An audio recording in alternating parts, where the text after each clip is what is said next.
देश की आज़ादी के 75 साल होने के बाद भी हमारे देश में आज भी जाति के आधार पर भेदभाव बहुत ज़्यादा है। आपको बता दें कि जनपद हमीरपुर में जाति के आधार पर इतना भेदभाव है कि जाति के आधार पर आपके ऊपर भ्रष्टाचार के आरोप लगते हैं, जाति के आधार पर आपके ऊपर जांच होती है और जाति के आधार पर ही आप पर कार्रवाई होती है। जय भीम दोस्तों, मैं रविंद्र कुमार भारतवंशी। हमारे बूढ़े बुजुर्ग कहते हैं कि ईमानदारी और सच्चाई की लड़ाई में कांटे बहुत हैं। पग पग में धूर्त और भ्रष्ट लोग आपके खिलाफ षड्यंत्र रचते हुए आपको खत्म करने की योजना बनाते दिखेंगे। और जब कोई दलित या पिछड़ा वर्ग का व्यक्ति आवाज़ उठा रहा हो तब तो विरोध होना संभव है। भ्रष्टाचारियों को लगता है कैसे कोई दलित समाज का व्यक्ति हमारी योजना में पानी फेरने का काम कर रहा है, कैसे हमें लूटने से रोकने का प्रयास कर रहा है, और उसी विरोध का सामना मुझे करना पड़ रहा है क्योंकि जनपद हमीरपुर में नेता से लगाकर आला अधिकारी सभी भ्रष्टाचार की गैंग में शामिल होते नजर आ रहे हैं। ऐसे लोग इस भ्रष्टाचार के खेल में शामिल हैं जिनके ऊपर जिले की जिम्मेदारी है, जिनके ऊपर जिले के विकास की जिम्मेदारी है, और ये सारे लोग अवैध तरीके से पैसा कमाने का भूत सवार, जिसके चलते वे अपनी जिम्मेदारी भूल गए हैं। और लगातार मेरे द्वारा साक्ष्य पे साक्ष्य देने के बाद भी बड़े साहब घुक्की मारे शांत बैठे हैं, परंतु शिकायतकर्ता पर उनकी निगाहें हैं कि कैसे करके शिकायतकर्ता को शांत किया जाए, उसकी कार्रवाई पर रोक लगाई जाए, कैसे शिकायतकर्ता को पेशेवर शिकायतकर्ता घोषित कराते हुए उसके ऊपर भ्रष्टाचार के आरोप लगाए जाएं और कैसे उसको जेल में डाला जाए। परंतु शायद उनको अब ये भूल गए हैं कि उत्तर प्रदेश के सूबे के मुखिया योगी आदित्यनाथ की सरकार है। ये वही सरकार है जो भ्रष्टाचार पर जीरो टॉलरेंस की बात कहती है, और उनकी सत्ता में यदि आप भ्रष्टाचार करते पकड़े गए तो कहीं ना कहीं आप पर कार्रवाई संभव है, चाहे वो किसी भी जाति का हो। मैं तो ताजुब की बात यह है कि मेरे द्वारा लगातार भ्रष्टाचार के सबूत दिए जा रहे हैं, खुलासा किया जा रहा है, जबकि मेरा जो कार्य है वो कहीं ना कहीं प्रशासन और शासन की मदद ही कर रहा है। उसके बावजूद भी मेरे खिलाफ षड्यंत्र रची जा रही है, मुझे जेल में डालने का फर्जी साजिश बनाई जा रही है। पिछले 15 मार्च 2023 को थाना सुमेरपुर में थाना दिवस में बड़े साहब लोगों ने मुझे एक लेखपाल के माध्यम से फ़ोन कराया और थाना दिवस में बुलाया, और वहाँ पर एक फर्जी महिला को तैयार करते हुए मेरे ऊपर आरोप लगवाए, मेरे खिलाफ कार्रवाई करने की साजिश रची गई। मेरी किस्मत अच्छी थी कि मेरे पास उक्त महिला की कॉल रिकॉर्डिंग एक दिन पहले आ गई थी, जिससे मैं अपना बचाव कर सका। अब वर्तमान समय में विकास खंड महोदय के समस्त प्रधानों के द्वारा मेरे खिलाफ 5,000 रुपये गुंडा टैक्स प्रतिमाह मांगने का आरोप लगाया गया है। बड़े आश्चर्य की बात यह है कि जिले के बड़े साहब और सूचना अधिकारी महोदय ने प्रधानों द्वारा दी गई शिकायत पर बिना मेरे पक्ष सुने हुए तुरंत कार्रवाई कर दी। 6 जून को ग्राम प्रधान संघ महोदय के द्वारा मेरे खिलाफ शिकायत दी गई, और एक शिकायत ग्राम पंचायत भैंसमरी के प्रधान प्रतिनिधि धर्मेंद्र के द्वारा दी गई। मेरे ऊपर आरोप लगाए गए, और आश्चर्य की बात यह है कि 6 जून को ही हमारे सूचना अधिकारी जी ने मुझे दोषी मानते हुए मेरे संस्थान को पत्राचार कर दिया, और उसमें लिख दिया कि मैं उनके संस्थान को बदनाम करने की साजिश रच रहा हूं, मैं उनके संस्थान के नाम से पैसे मांगने का काम कर रहा हूं, धन उगाही का काम कर रहा हूं। जबकि साहब को ये समझना चाहिए था कि हमारा न्यायालय भी कहीं ना कहीं विपक्षी को एक मौका देता है अपनी बात रखने की, अपनी बात सफाई करने देने का मौका देता है, परंतु हमारे साहब को इतनी जल्दबाजी थी कि उन्होंने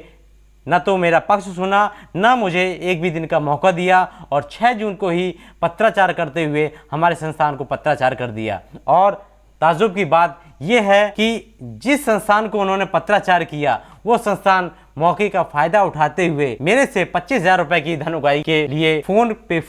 फोन करने लगा, और बार बार मुझे जिलाधिकारी हमीरपुर की धमकी देने लगा कि कैसे जिलाधिकारी हमीरपुर मुझे जेल में डालने के लिए बार बार उनको फ़ोन कर रहे हैं, बार बार उन पे प्रेशर कर रहे हैं कि वो अपनी संस्थान से मुझे हटा दें, और जब हटाने के बाद वो मेरे ऊपर कार्रवाई कर सकें। अब मैंने एक रिकॉर्डिंग वायरल की थी, जिसमें हमारे संस्थान के संपादक मेरे से 25,000 की डिमांड कर रहे हैं, मेरे पर थोड़ा सा दबाव बनाने का प्रयास कर रहे हैं। मैं अपने बड़े भाई विनय तिवारी जी और हमारे वकील साहब काजी अजमत जी का बहुत बहुत धन्यवाद देता हूं, और उन सभी लोगों का धन्यवाद देता हूं जिन्होंने मेरी इस लड़ाई में मेरा सहयोग किया। वैसे सूचना अधिकारी महोदय, इस तरह आरोप तो कोई भी किसी पर भी लगा सकता है। इस तरह एक पक्षी कार्रवाई जनहित में सही नहीं है। ऐसे तो जनपद के पत्रकार ग्रुप और सभी, और यहाँ तक कि बालू खदान के संबंधित सभी लोग सूचना विभाग पर आरोप लगाते हैं कि सूचना विभाग ही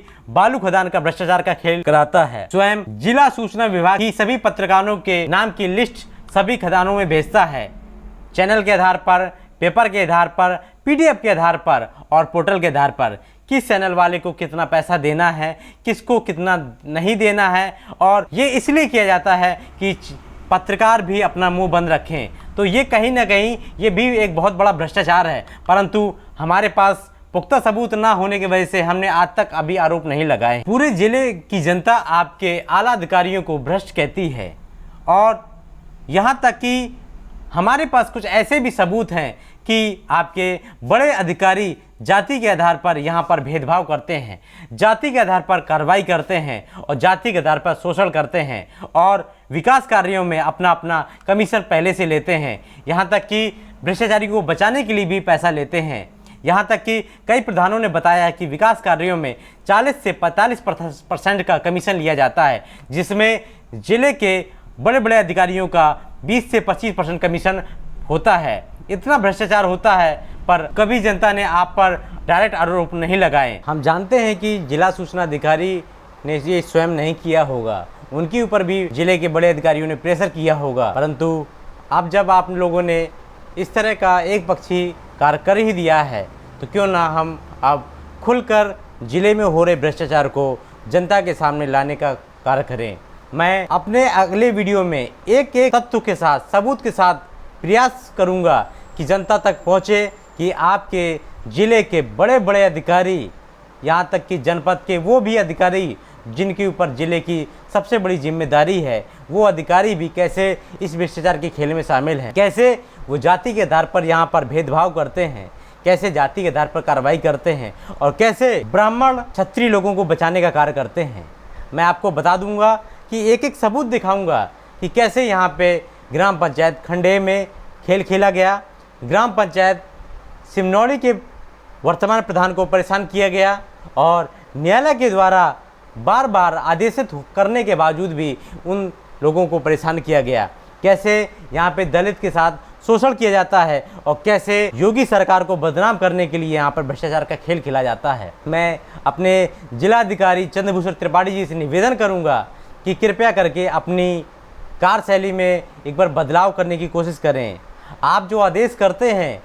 उनको दोबारा देखें कि क्या आपके अधीनस्थ उस पर कार्रवाई कर रहे हैं, क्या उस पर जाँच कर रहे हैं कि नहीं कर रहे हैं। कहीं ना कहीं आपके अधीनस्थ आपकी कार्यशैली को बदनाम करने का काम कर रहे हैं, चाहे वो ग्राम पंचायत खंडे का हो, चाहे सिजनौड़ा का हो। ऐसे से उन्होंने कार्य किए हैं जिसमें कहीं ना कहीं यदि जांच होगी तो आप पर भी भ्रष्टाचार के आरोप लगेंगे। कहीं ना कहीं ये ज़रूर होगा कि जिलाधिकारी भी इस भ्रष्टाचार के खेल में शामिल हैं, परंतु हम जानते हैं कि आप इस खेल में शामिल नहीं होंगे। आप पर इतना